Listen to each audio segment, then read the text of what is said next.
3, 2, 1. Vamos lá? Estamos prontos? Vamos lá. Então, tá ok. Laroyeixo! Sejam todos bem-vindos, sejam todas bem-vindas. Muito boa noite aos passageiros desse mundo chamado Brasil.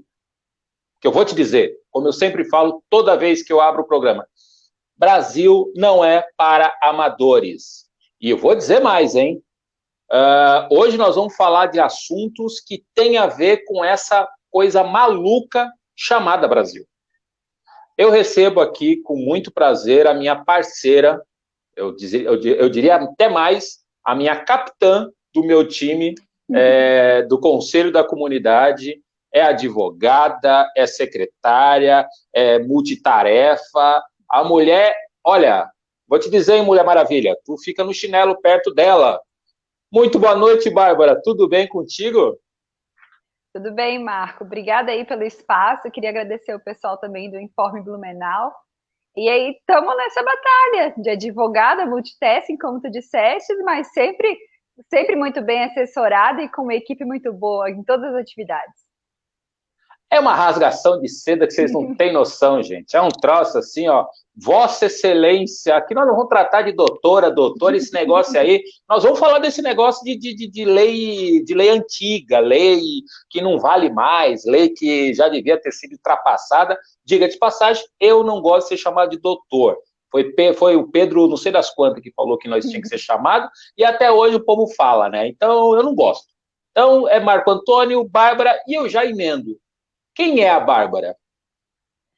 Bárbara. Bom, eu sou de Minas, estou em Blumenau desde 2005. Me considero mais catarinense do que mineira, porque boa parte da vida foi vivida aqui. Tenho muito orgulho também das minhas raízes.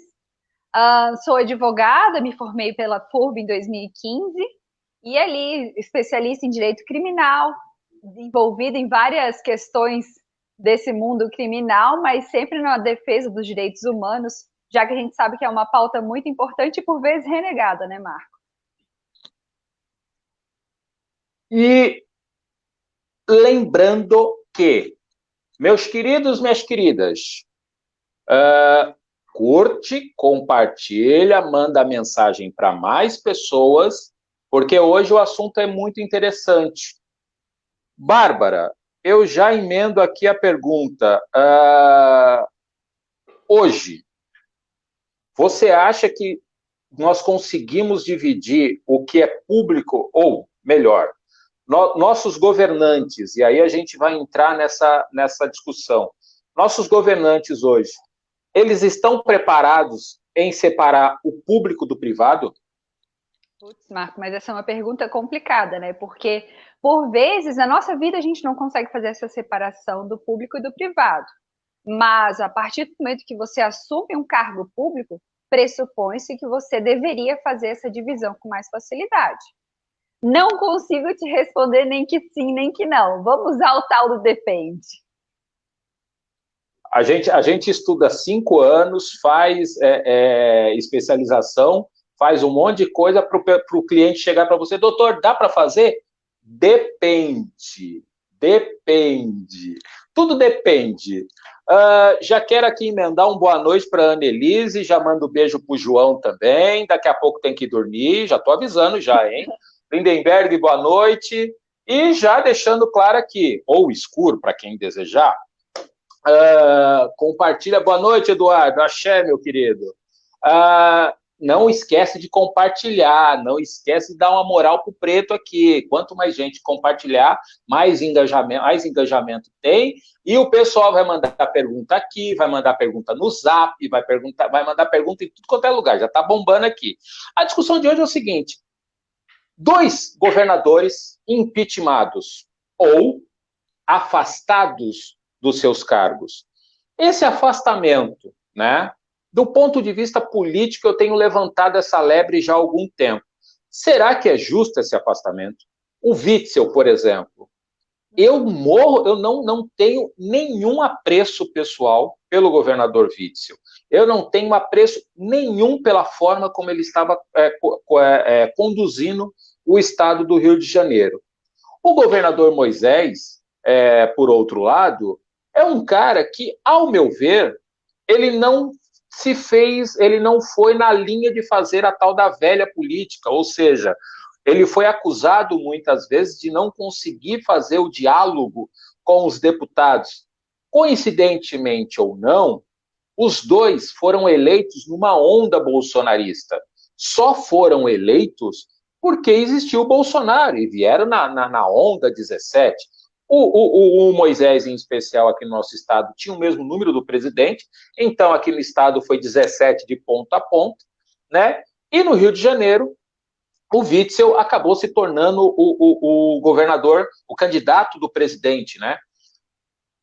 Em, em ambos os casos, quando os dois governadores começam a destoar do discurso do presidente, começa a destoar do discurso da família do presidente, em especial dos filhos, eles começam a serem taxados de comunista, porque hoje, se tu é contra o presidente da República, tu é comunista. Então, eu descobri que o Amoedo é comunista, eu descobri que o Dória é comunista, eu descobri que o Sérgio Moro é comunista.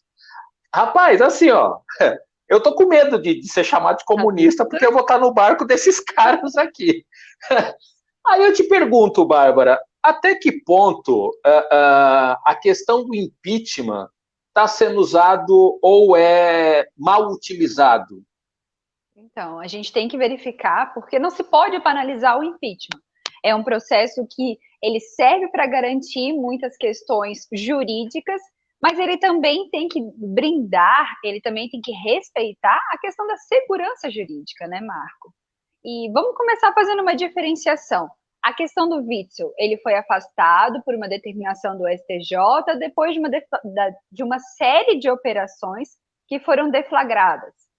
Aqui o Moisés, ele foi afastado pelo processo do impeachment, que chegou numa certa fase, e ali votou-se pelo afastamento dele, e que será sucedida pela apreciação do mérito em si da questão. Bom, a gente fazendo essas duas diferenciações, precisamos também lembrar o cenário político que isso tudo está inserido, né, Marco? Eu não tenho aqui a menor pretensão de fazer uma análise política, vou ficar mais na questão jurídica mesmo. Só que a gente verifica o descontentamento com o governo federal, a gente verifica uma movimentação política para a retirada desses governadores, ou é uma movimentação jurídica? Ao meu sentir, hoje a gente está numa movimentação realmente política. Uhum. E a gente estava aqui, antes de mais nada, eu vou dar boa noite. Rapaz, o povo, olha só, é só botar um rostinho bonito que todo mundo aparece, né? Semana passada estava eu feião aqui, ninguém veio, né? Então tá, Marcelo Canai de Balneário, meu lindão, boa noite, meu velho. Claudir Tramontim, Dona Ema, de Dona Ema, Santa Catarina, boa noite, meu querido. O Fábio Davi, fala, meu querido. Negão. Volney, saudações tricolores. Daqui a pouco, viu, Volney? Seu time entra em campo, se eu não me engano. Contra o Juventude, né? Tá joia. Daqui a pouco a gente enche o saco. Carlos Silva, axé, meu querido. O Jean já chega. O Jean é um lindo, né? Moisés colocou um esquerdista como líder do governo. Uma esquerdista como líder do governo. A Paulinha, grande Paulinha, né, Paulinha? Aí a Paulinha tá tendo que pagar um preço depois. Dona Tânia, boa noite. Carlos Silva mandou assim um fio-fio.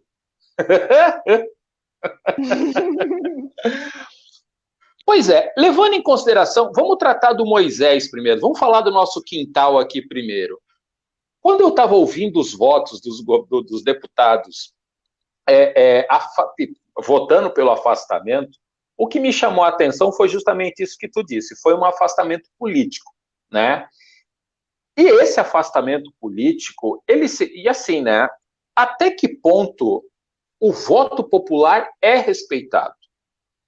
Até que ponto o instrumento do impeachment, como você está bem colocando, está sendo respeitado e está sendo usado de forma adequada aos tempos atuais, né? A lei do impeachment, para quem não sabe, é de 1950. E aí eu pergunto, será que essas leis que hoje regem o nosso país, e aí eu digo, o Código Penal é de 1940, a lei do impeachment é de 1950, A lei do impeachment não houve não muitas mudanças, mas na lei, no Código Penal, houveram vários remendos, mas nunca uma reforma de verdade. Aí eu emendo a pergunta para ti, Bárbara. Desde 1950, uma lei de 1950, será que ela já não deveria ter sido atualizada aos nossos tempos atuais, para que o governador é ruim, ele realmente cometeu algum crime grave de responsabilidade, e aí sim ele ser afastado? Ou as pessoas estão usando um instrumento tão importante quanto o impeachment? Porque a gente tem que lembrar o seguinte: o voto é sagrado, né? A gente tira o poder do povo que elegeu, não importa como, não importa quem, ele foi eleito. E isso é que faz a nossa democracia funcionar. É isso que faz nós não nos tornarmos um país totalitário. Ou seja, será que esse instrumento tão arcaico, né, do ponto de vista de tempo, o instrumento impeachment, ele não está sendo mal utilizado? Aí eu vou voltar no começo da tua fala. O governador Carlos Moisés e também a vice tiveram uma votação expressa. Eles tiveram muitos votos. Então, a que ponto que a gente usa o impeachment da maneira correta? A lei do impeachment é de 1950 e muitos dos seus dispositivos, muitos dos seus artigos não foram recepcionados, ou seja, muitos deles são incompatíveis com a Constituição Federal, que é de 1988, e até outras leis que sucederam essa lei. A gente tem ali uma questão que é muito antiga, arcaica, sendo banalizada por vezes, e que precisa de uma atenção, seja dos nossos legisladores e até mesmo dos operadores do direito, né, Marco? Porque de nada adianta a gente ter uma lei toda bonitinha, uma lei que é elogiável, até mesmo internacionalmente, se ela for mal aplicada. Eu vou aqui me estender um pouco mais, mas a gente pode usar essa mesma ideia para poder combater aquela falsa. Não vou usar a expressão falsa, mas aquele ditado que diz que o juiz só fica no prende e solta. Não é que o juiz fica no prende e solta. A lei é boa, mas tem a questão de quem está a operando, né? Eu fui abrir uma janela muito mais longe do que a gente fala do impeachment, só que é importante a gente lembrar que uma só lei não compõe o ordenamento jurídico. Não é apenas nela que a gente se baseia para poder fazer um processo de impeachment ou um processo normal. Uhum. Mas aí é que está. Abrir essa porteira de quem julga é interessante, porque no caso do Moisés, ficou muito explícito que usaram de um instrumento jurídico como forma política, né? E aí, com o impeachment da Dilma, por exemplo, que foi um julgamento mais político, e dizem que o impeachment, apesar de ser jurídico, é um instrumento político de afastamento de político, ou de política, ele se torna tão complicado que, ao meu ver, e aí é muito importante a gente levantar essa lebre aqui e perguntar, e foi essa o mote da nossa conversa. Até que ponto a política e o judiciário se misturaram a ponto de fazer, e aí eu repito, gente, remédio para político ruim é voto. Não pode ser o impeachment, né? Não pode ser o impeachment. O impeachment é o último caso porque ele é tão traumático que nos leva muito próximo a um abismo que é perigoso. É perigoso porque daqui a pouco você cria um mecanismo ou cria... ele daqui a pouco não vai mais funcionar. É mais ou menos aquilo, né? Tu toma tanto antibiótico, que daqui a pouco seu organismo já não resolve, não responde mais ao tratamento, né? Então, a forma como esse remédio amargo, chamado impeachment, está sendo usado, e aí, indiscriminadamente, independente de contra quem seja, é um problema real. E aí a gente tem que entender como é que se funcionou esse jogo de xadrez aí. Como é que funcionou por que se deu a questão do impeachment, né? E e aí trazendo para a nossa... Eu ainda não falei do Rio, tá? Eu ainda não falei do Rio, porque no Rio teve um problema mais grave ainda. Mas trazendo a discussão para o nosso campo, para a nossa cidade, para o nosso estado, a gente criou, inclusive, um outro problema, né? Que, assim, essa insegurança jurídica e política de afastar um governador que, a princípio, não cometeu nenhum crime, porque o judiciário absolveu ele, né? O judiciário absolveu ele.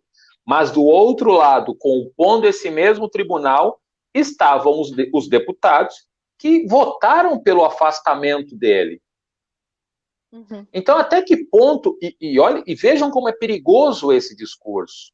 Vejam como é perigoso a gente pensar que ele já foi para o julgamento sabendo qual era o resultado.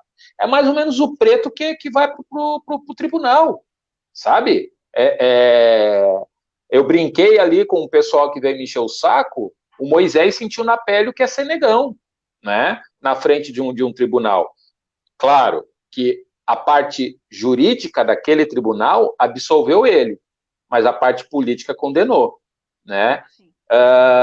Quando eu disse do Rio de Janeiro, e aí entra na sua seara, por exemplo, o governador Witzel é afastado temporariamente, ou afastado por 6 meses do cargo, sem que ele tivesse o devido processo legal, sem que houvesse uma denúncia contra ele, e um desmembramento da Lava Jato, e aí é importante a gente levantar essa discussão da Lava Jato, porque foi a Lava Jato que, teoricamente, começou essa operação que derrubou o Witzel, que nada tem a ver com a operação original da Lava Jato, que começou na Petrobras.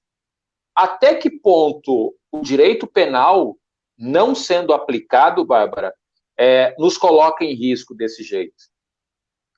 É importante a gente ter em mente que a nossa conversa aqui não é para incentivar qualquer tipo de impunidade. Existem outras formas de perquirir, de punir os atos cometidos de maneira equivocada. E aí a gente fala, inclusive, da ação civil pública, algumas questões que o Ministério Público pode utilizar de maneira correta e menos traumática, como você utilizou a expressão anteriormente, para poder aparar as arestas, para poder corrigir esses erros. Quando a gente fala, especialmente no caso do Witzel, que foi afastado sem contraditório e ampla defesa, que são pressupostos básicos, a gente relembra a falta de ouvir a outra parte, de trazer a outra versão. Ninguém aqui é dono universal da verdade. Novamente, não estamos aqui incentivando a impunidade, tampouco inocentando o Witzel. Só que, para quem olha de fora, você verifica, como isso aconteceu sem que nem tivesse uma apuração completa?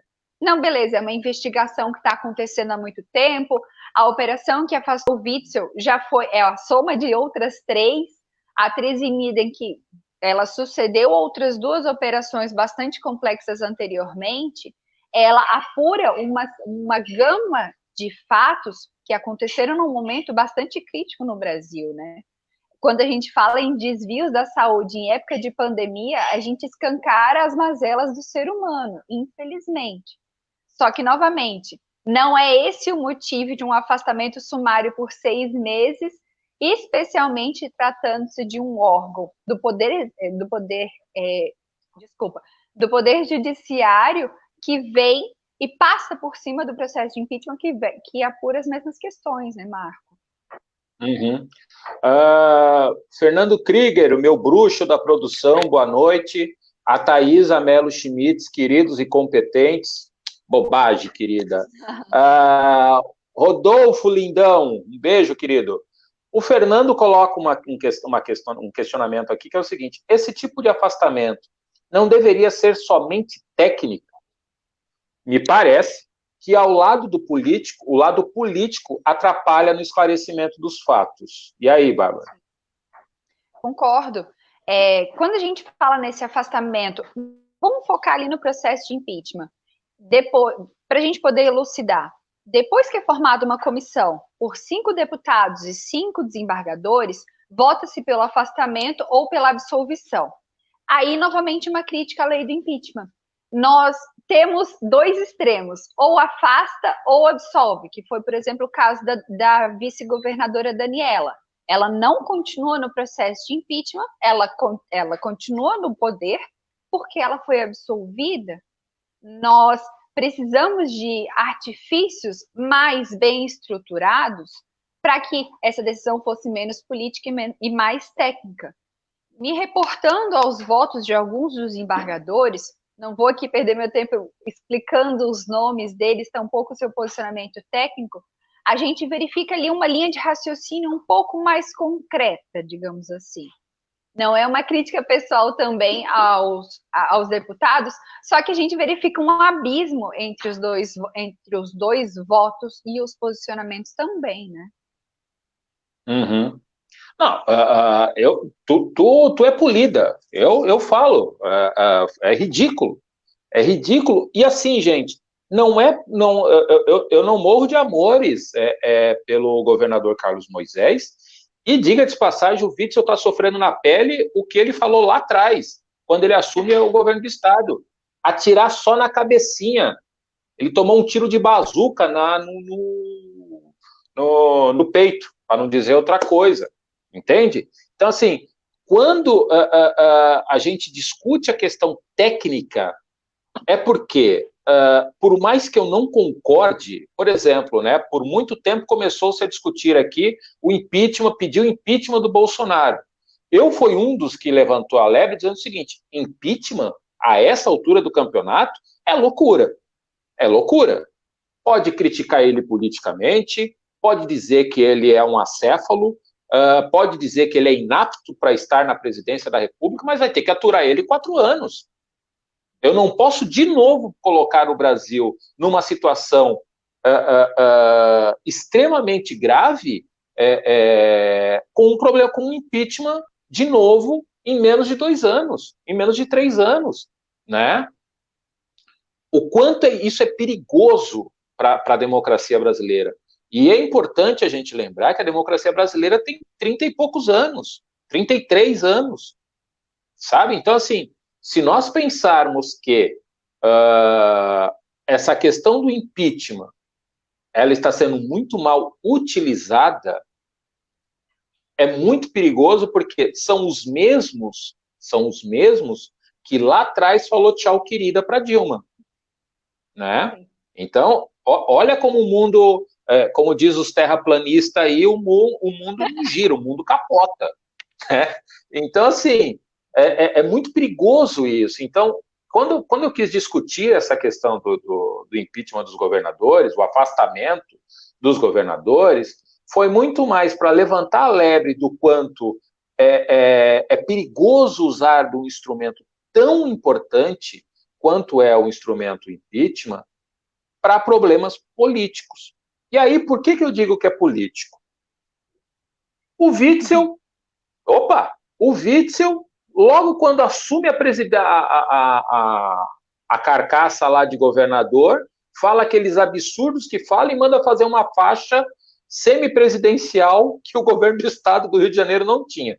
E aí ele já subiu na cabeça que ia ser o próximo presidente da República. Isso, obviamente, afetou o Palácio do Planalto.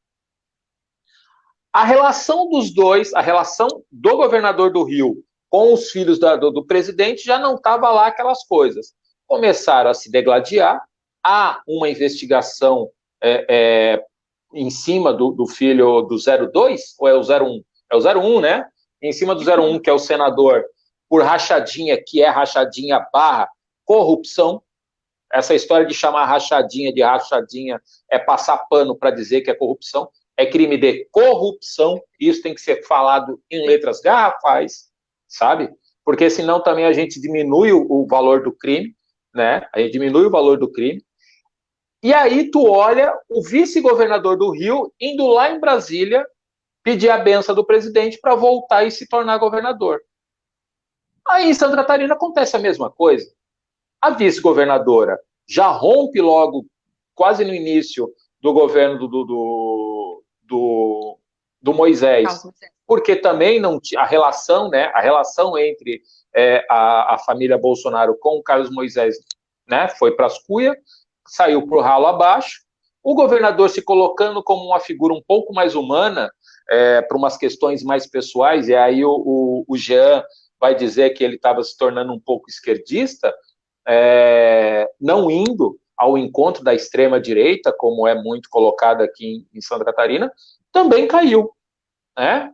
E aí a gente tem uma vice-governadora que não consegue falar que é contra o nazismo. E aí, Bárbara? Não é uma. Ela falou na harmonia familiar, e isso me chamou muita atenção, Marco, porque não é uma oposição de ideias do tipo eu torço para um time e o meu pai torce para outro. É uma questão que realmente requer um posicionamento, porque o teu silêncio te manifesta como conivente. E aí eu falo tanto na questão do racismo, na discriminação, e tantas outras formas de preconceito, né, Marco? Eu preciso ter uma postura ativa para poder combater ideias como essa.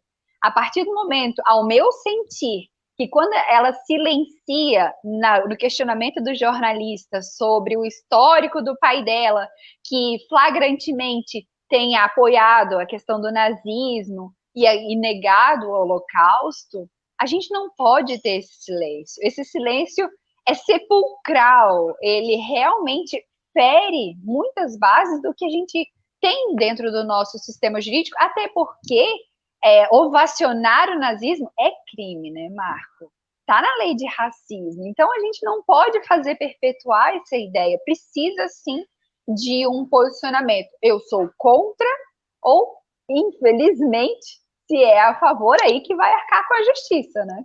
Exatamente. Aí entra na questão da liberdade de expressão, né? Entra na questão da liberdade de expressão. Ele pode ter o discurso de negacionista, é um direito que ele tem, a Constituição dá a ele esse direito de livre expressão em dizer, eu não acredito que tenha acontecido o Holocausto, eu não acredito tal coisa.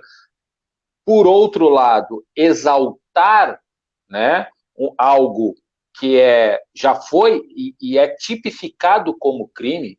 E aí, meus queridos da direita que diz, mas comunismo também foi ruim, comunismo foi igual ao nazismo.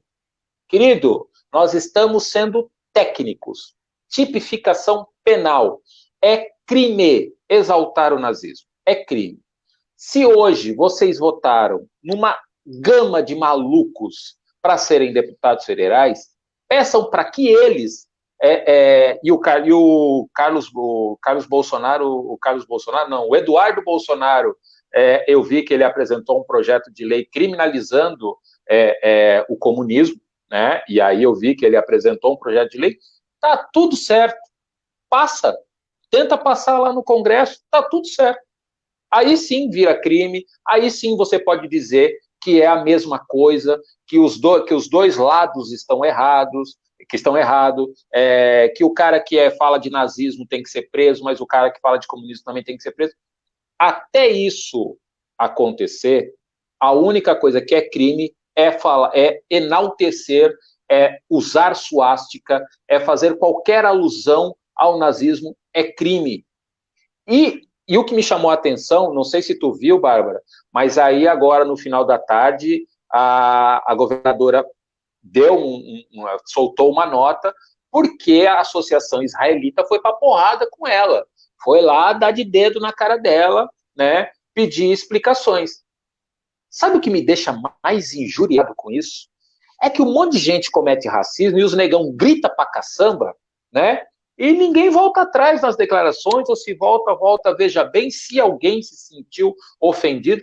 Agora, israelita falou alguma coisa, assim, ó, é quase que automático a pessoa ir lá e dizer amém, né? Eu sonho com um dia que os negão terão essa oportunidade, né? Estamos no processo, Marco, não vamos desacreditar. Eu vejo muito nas nossas conversas que a gente fica na dualidade entre policial bom e policial mal. Mas eu acredito que a gente vai conseguir chegar no meio termo, Marco. Tem esperança. Espera, deixa eu só responder um negócio aqui. Ah, mas Tem vamos falar cliente me de mandando mensagem querendo. Tem cliente me mandando mensagem agora querendo que eu ligue o telefone. Eu não posso, eu estou no resenha com a doutora Bárbara. Um abraço aqui pro Luiz Carlos. Ô, Luiz, tu tá com essa beca aí na foto do perfil do Facebook. Tá bonita, hein, doutor? Doutor Luiz Carlos da Silva. Dando boa noite para ti também, Bárbara. Boa Bárbara, tu me noite. levantou uma lebre ali, levantou uma lebre ali de 2019 da nossa governadora do estado, né? Uhum. Qual foi a lebre mesmo? Eu acabei me perdendo. A gente não pode ter memória curta, né, Marco? Lá em 2019, foi apurado que no primeiro semestre do ano, a casa da vice-governadora, aonde ela mora no continente de Florianópolis, gastou cerca de 300 mil reais em gastos de manutenção em geral.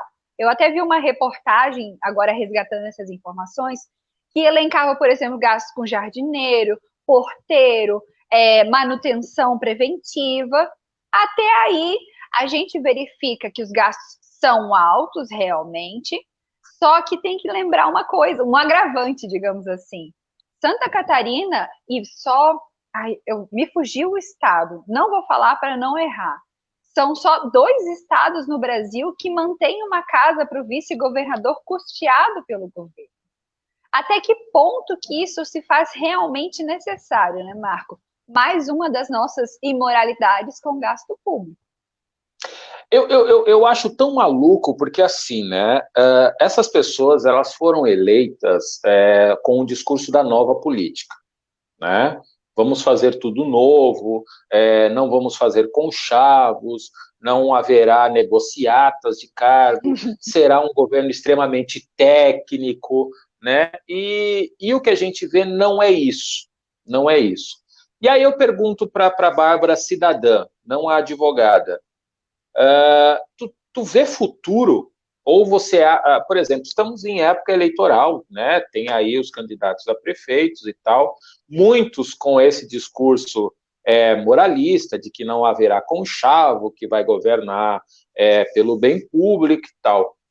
Quando eu ouço de um deputado que ele votou pelo impeachment ele vota pelo afastamento do Carlos Moisés, porque o nome dele não estava incluído na lista de presenças, da lista de presença num evento em um restaurante. E o governador não sabe, o governador não colocou o nome dele na lista. Que esperança você tem de que a gente vai conseguir atingir um nível de maturidade política, tanto dos nossos deputados, vereadores, e dos prefeitos ou dos governadores e do próprio presidente? Tá, como cidadã primeiro, então. O voto, como tu disseste anteriormente, tem um grande poder, mas não é só no dia da eleição, né, Marco? A minha obrigação se perpetua enquanto aquele mandato estiver vigente. Eu tenho a obrigação de cobrar, acompanhar, me fazer presente. Porque é muito fácil perpetuar aquela frase de que o Brasil não tem mais jeito, isso tudo está errado e pronto. Ficar aqui sentada no meu sofá vendo o circo pegar fogo, sem fazer nada.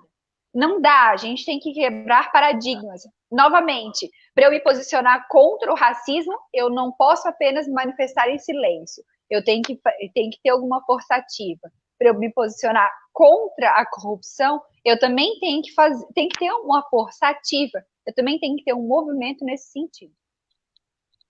Uhum. A Cristina Ramos é uma amiga querida lá de São Paulo. Ela coloca assim, né? O Holocausto choca mais do que a escravidão. O sofrimento do negro choca menos. É uma das lutas, Cris, que eu tenho dentro da OAB, na comissão sobre a verdade sobre a escravidão negra no Brasil, é essa reparação, inclusive financeira, né? É uma reparação, e aí é óbvio, quando a gente fala reparação financeira, isso não vai acontecer como aconteceu com os judeus, né? A Alemanha até hoje cobra impostos para ressarcir algumas famílias que entraram com ações e tal, né? O que nós pedimos como população negra no Brasil é uma reparação, inclusive histórica, que não acontece, né? Então é muito louco quando acontecem essas discussões com relação ao nazismo, e aí os judeus se levantam e faz uma fala muito forte, as pessoas, opa, peraí, mas é como um amigo meu fala, né? Ele, sendo judeu, ele tira o kippah da cabeça, ele fica um homem branco. E aí ele não sofre preconceito por ser judeu. Eu não tem como eu tirar o macacão de preto, eu continuo pretinho 24 horas por dia, né? Então é bem complicado isso. Eu acabei de receber uma notícia aqui de que uma das vítimas daquele ataque terrorista ali na França, do cidadão que matou três ou quatro pessoas na França, uma das vítimas era uma mulher de 44 anos, mãe de 3 filhos, vítimas do brutal atentado ocorrido na Basílica de Nossa Senhora, lá em Nice, na França. Que mundo maluco é esse que a gente está vivendo, Bárbara? O mundo maluco que a gente faz parte dele, né, Marco? Nós também temos as nossas maluquices, mas estamos aí trabalhando para poder alcançar uma equidade. Não estamos nem falando em algo muito utópico. Vamos tentar pautar ali na Constituição, trazer ali um status de Estado democrático de direito, e talvez a gente já consiga ter algum avanço. Ai, ai, eu ando tão... O policial bom e o policial mau. Eu ando tão descrente, às vezes, as pessoas que me conhecem sempre me viram como um cara muito otimista. Mas eu vejo as coisas acontecerem de tal forma, principalmente na área jurídica, de que quando a Constituição não é aplicada na sua íntegra, e aí entra na discussão, por exemplo, das vacinas, né? Cara, é um bem coletivo.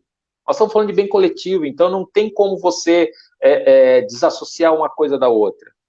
Se a Bárbara não se vacinar, automaticamente ela não pode viver em sociedade, porque ela está apta a ficar doente e provavelmente me contaminar. Eu, por minha vez, eu também preciso me vacinar para proteger a Bárbara. Então, como é que tu enxerga essa maluquice, cara?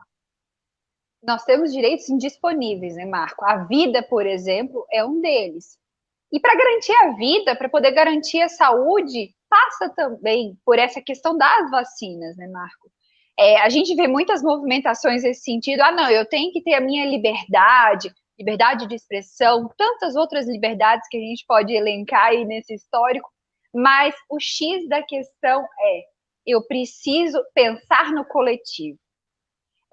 Nós vemos doenças que já foram erradicadas há muito tempo, voltando, que eram consideradas erradicadas, posso até estar pecando no termo, mas hoje em dia a gente vê ocorrências delas que sequer que tem um passado muito antigo. E aí a gente também passa pela necessidade da vacina, de uma conscientização nesse sentido. Poxa, são tantas as empresas que exigem uma carteira de vacinação em dia da pessoa que vai trabalhar, do filho, as escolas também têm um movimento nesse sentido. Não é à toa que nós temos essa questão da prevenção. E, novamente, prevenção investir em prevenção é melhor do que investir em tratamento, né, Marco? Eu não tenho dúvida. A Cristina... Alguns têm. A Cristina Ramos, ela coloca assim, a reparação, no mínimo, histórica, realmente. A lei que obriga o ensino da história africana é muito necessária. A reparação com as cotas também é uma vitória.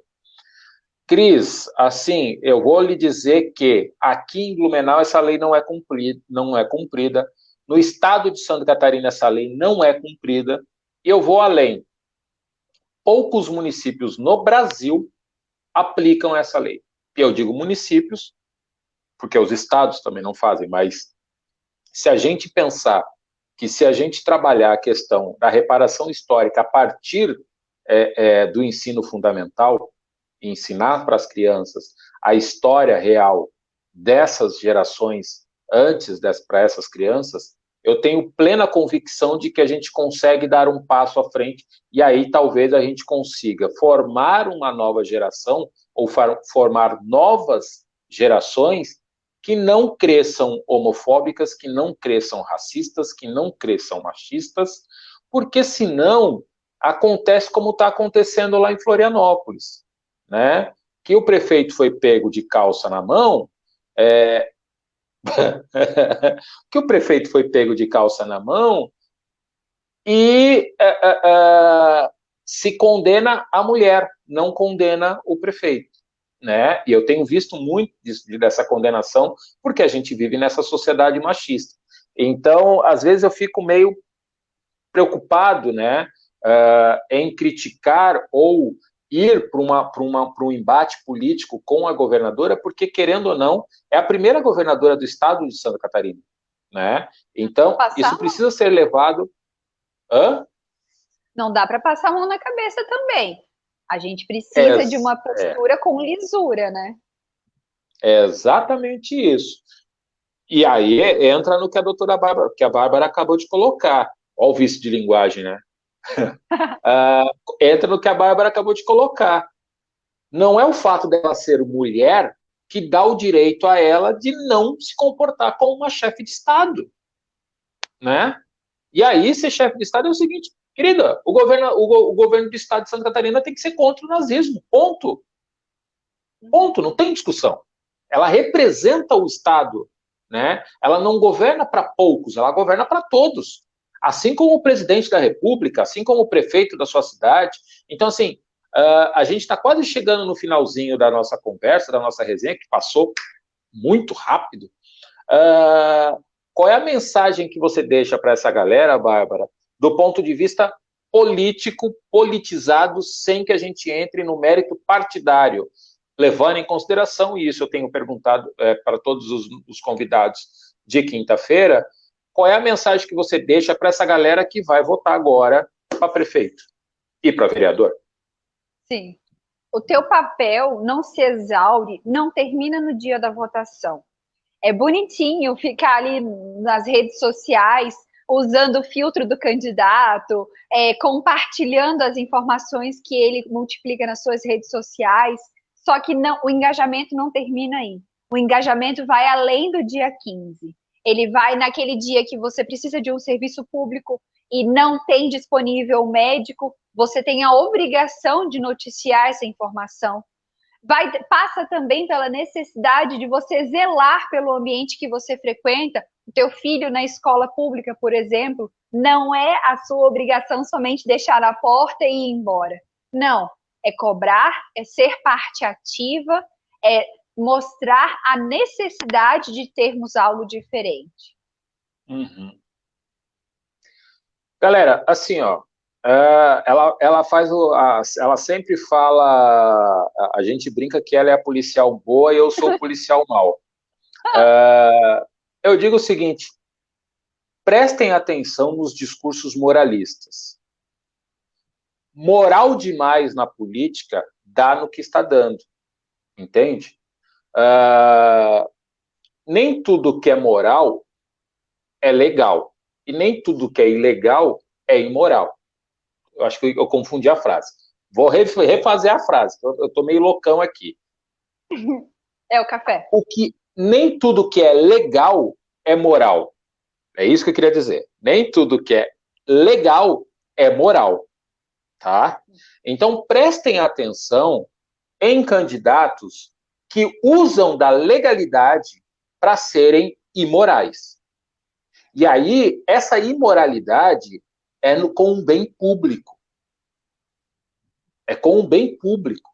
Eu estou literalmente cagando se o cara tem problema na casa dele, o que ele deixa de fazer. Olha, isso é o que menos vai pesar.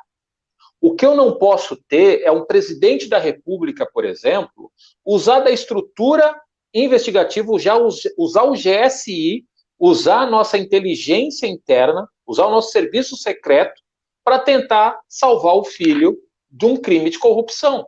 Isso está errado. A gente precisa se indignar com isso.